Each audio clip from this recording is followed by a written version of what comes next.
Okay, let's see here. Playlist import.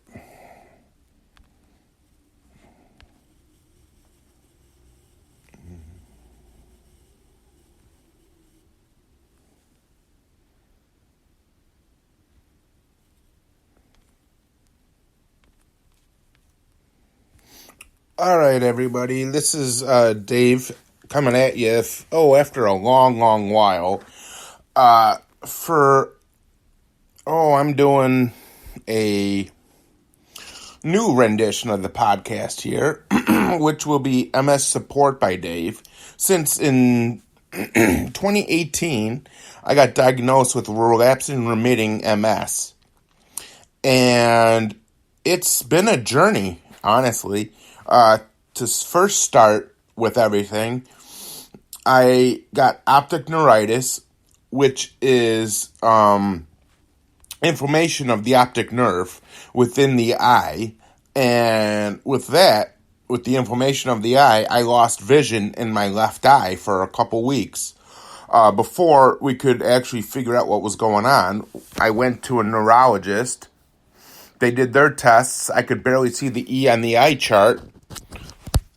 And from there, I went to an out-of-town doctor to get looked at for my eye issues. And from there, I actually was put on high-dose IV steroids for 3 days. And then from there, I got a ton of blood work done, an MRI on my brain, and they said that I had lesions on the brain, my neck, and my spine.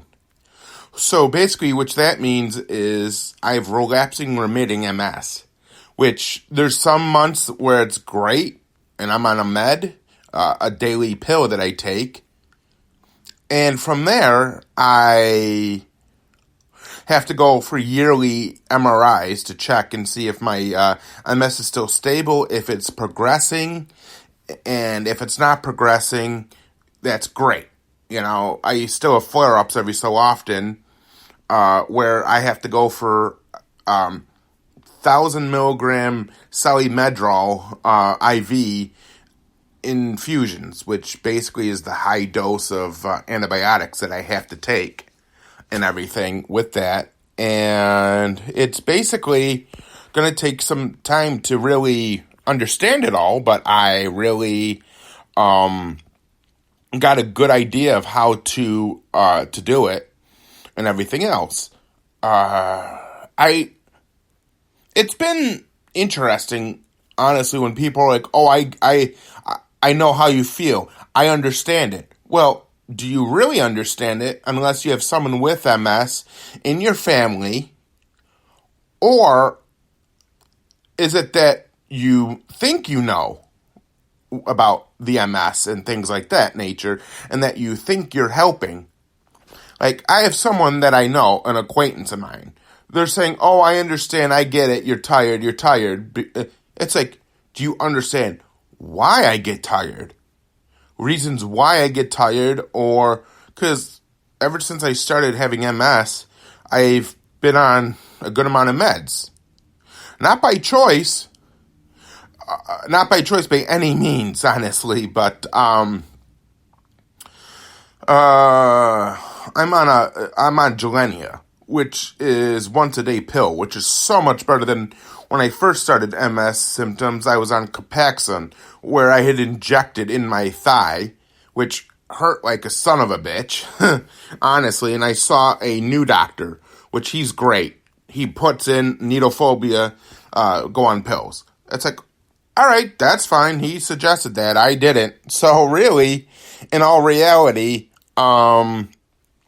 it's been very interesting with everything else and all that. And I have come to the realization that possibly in the future, the MS might get worse, it might get better, it might get a whole bunch of things. So it's like I read a lot of articles on it. I watch a lot of videos on it, and they're talking stem cell therapy helps with MS.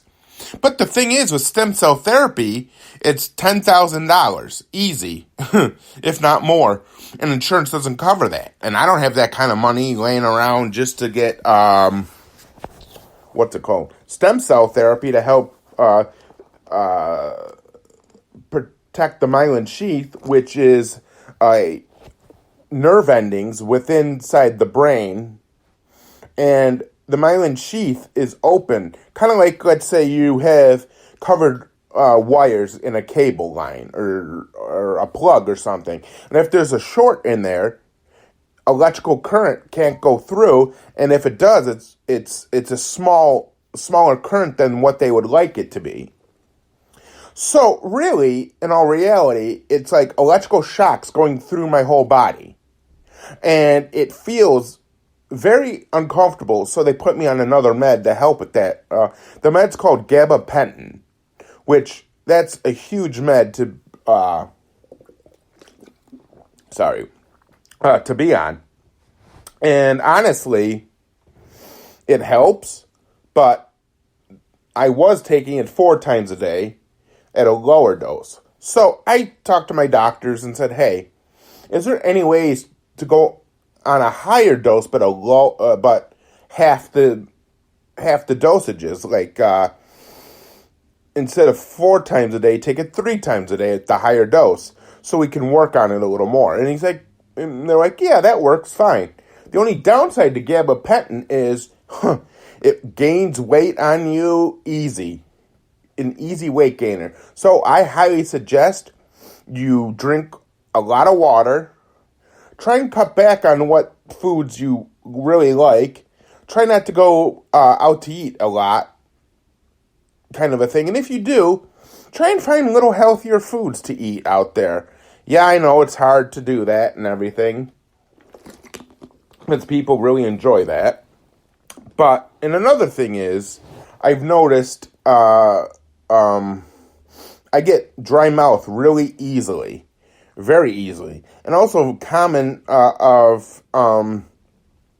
people may experience pain areas in the back or eyes, can occur in the back due to head nod or eye movement, can occur during precise movements in the hands or limbs, muscular, cramping, difficult walking, inability to rapidly change motions, involuntary movements, muscle paralysis, muscle rigidity, muscle weakness, problems with coordination, stiff muscles, clumsiness, muscle spasms, or overactive reflexes. The whole body, it can cause fatigue, dizziness, heat intolerance, poor balance, or vertigo.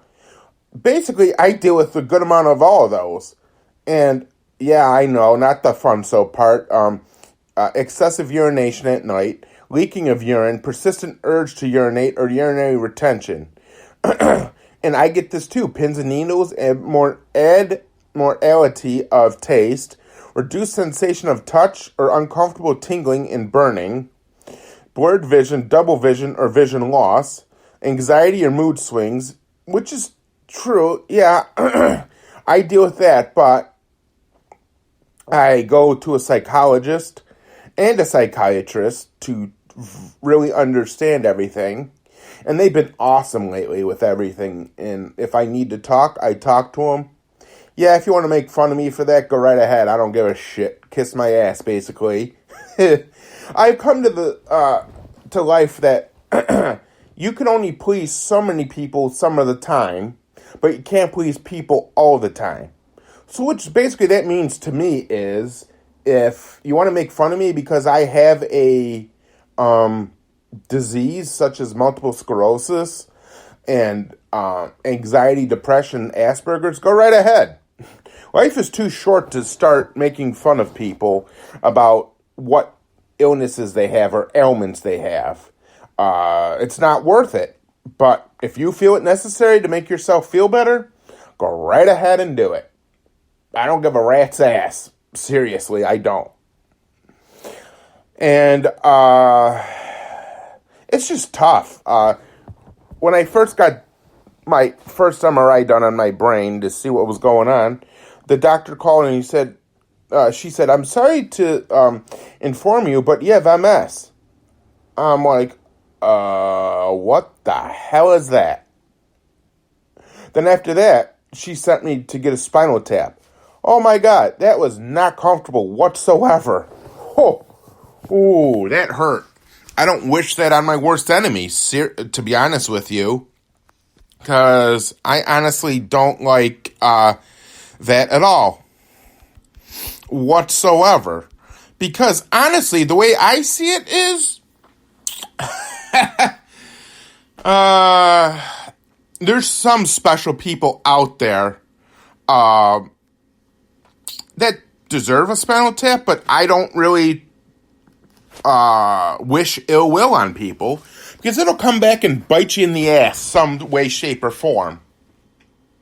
Might not be today, might not be tomorrow. It's karma. That's what they call is karma, where it'll bite someone in the ass no matter what. Hey, there's a lot of people out there that really don't understand what MS is. So I feel there just need to be more people that have MS to definitely to explain it to people who don't have MS to truly understand it. Which is very, very interesting how different people have different symptoms of MS. Like, the first form is relapsing-remitting, the second is primary progressive, and the third form is secondary MS. And as you go through there, it gets worse, the symptoms. Yes, there might be some people that are in a wheelchair due to their MS. But if you keep moving, if you keep doing your daily life and not letting MS define you, you define it, you'll be in a great way of doing things. And every year, the Multiple Sclerosis Association always puts on an MS walk where they raise money for MS research and things of that nature. I highly, highly back the MS Association and the National MS Society. That's what it is, not association, society, my bad. So with the National MS Society, they do the MS walk, they do an MS bike, and they do an MS, what's it called? Tough Mudder, or whatever it is, going through the obstacle courses, and that one's the toughest one to do. I do the MS walk. Last year, I raised $1,200 for the association, for the Multiple Sclerosis Society. I raised that much. And after that, this year coming up, they're going to do the walk again, but it's going to be via Zoom call since the whole pandemic is happening, which hopefully the pandemic will be over by I hope by this year, December. But hey, the new normal is that, wearing masks. The other thing I'm trying to figure out is, when will people with pre-existing conditions and immunosuppressed people out there, like people with MS, diabetes, blood pressure issues, cancer, many other different arrays of things. It's very, very, I've got unanswered questions that's going on currently, right now, and not many answers. So the way I see it is, let's wait and see what's going on and hope for the best. And I swear they should take politics out of the whole pandemic and get doctors to decide, okay, this is who we decide to get it first, second, third, and so on and so forth.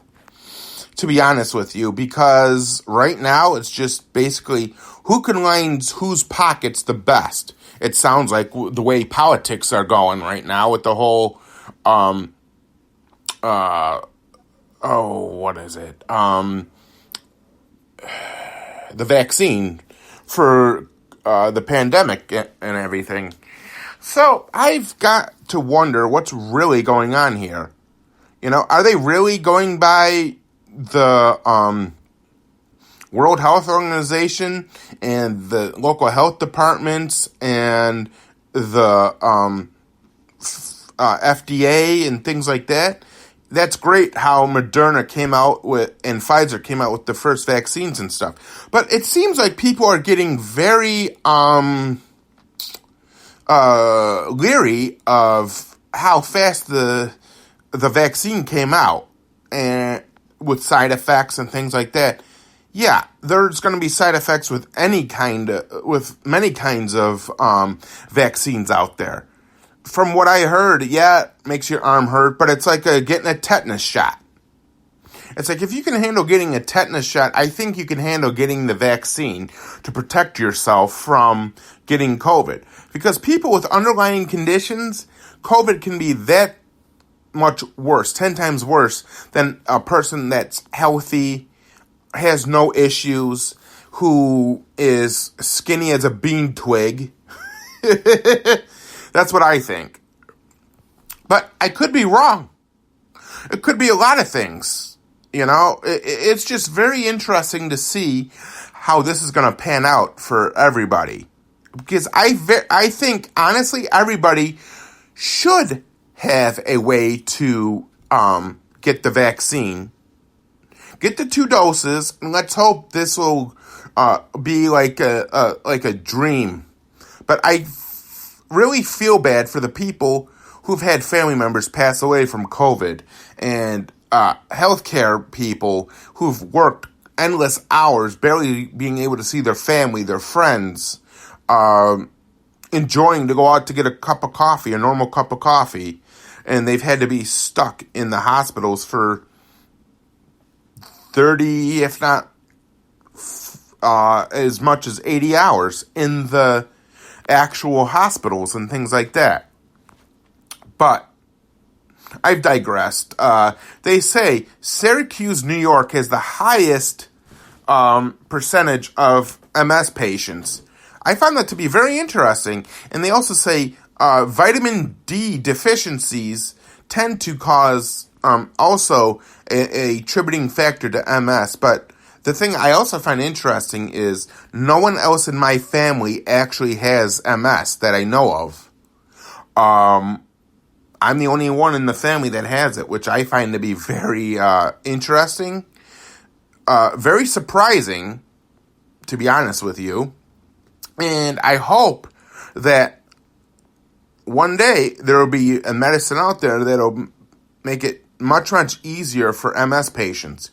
Because there are stronger meds out there, like forms of chemotherapy that people do, which makes them sicker than a dog, just to help with their MS symptoms. It's like, me, yeah, I can handle a relapse here and there, but with the actual steroids itself, the side effects are not fun. They keep you wide awake at night, make it hard to sleep, and gives you so much energy that you won't even know what to do with. You clean, you do whatever, and it's good to have some kind of a routine. Like me, once a week I go to boxing here in my local area in upstate New York, which is awesome to do. I love it. I've been doing it for almost a year or two now, and I find it to be great. You learn hand-eye coordination, you learn the combinations, what to do, you learn how to wrap your hands, what are good boxing gloves, balance you also learn, because my coach has me walk around the ring, outside the ring, heel to toe, and to help with my balance. And since I have trouble with that sometimes, with the MS, and also cognitive thinking is another huge issue lately right now with me, personally, with MS. Basically, that means, like, let's say you say 3 words, like ball, cat, hat, and you wait 20 minutes or 25 minutes, and then they tell you to go in and talk about, and, like, tell them the words. I have trouble doing that. And my doctor, MS doctor, said, here, take Vyvanse, and that'll help. Okay, well, meds sometimes don't always work on things. I want to know what the root causes the cognitive issues. Is it that a lesion that it's flaring up, or is it that it's the actual part of the scar tissue and the lesions that are on the brain due to the MS? So there's a lot of questions that are still so. Yeah, and the unfun part, the whole bladder issue. Phew. Yeah, I'm on that, on a med for that. Which, yeah, if you want to make fun of me for that, go right the fuck ahead. I don't give a shit. It's a part of the MS. I take a med for that. And they put me on a second med for that because I'm trying to put off, as long as possible, getting Botox shots in the bladder. I'm sorry. Botox shots in the bladder? I don't think so. Basically, with the Botox shots, they're basically temporarily paralyzing the bladder in certain areas, which is very, very uncomfortable from what I heard. And you also, from that, after a week or two of it, you have to catheterize yourself to help you with taking a pee. So I'm like, you know what? No, I'm not doing that. Nope. That'll be my last resort if I really have to do that. Because honestly, honest to God, I don't feel like having to put a thing up my my pee-je-deux. Seriously, I don't. And there's many topics to be brought up during with about MS and different underlying things, what causes MS and different symptoms. So I thought this would be a great way to start back up in podcasting. I did the Asperger support by Dave, which seemed to go pretty well. I hope that it's this will be as successful, if not more successful than that. And I hope to put this up on Apple Podcasts and a few other podcasting sites so people can listen to episodes and it'll get out there even more. So I hope this was informative for people. Please comment your what topics you'd like me to speak of, and I'd be more than happy to speak of those topics at any point in time. Well, this is MS Support by Dave, and I hope everybody has a great week, and hope everybody has a wonderful time and enjoy a cup of coffee or whatever you like to drink, and have an awesome day.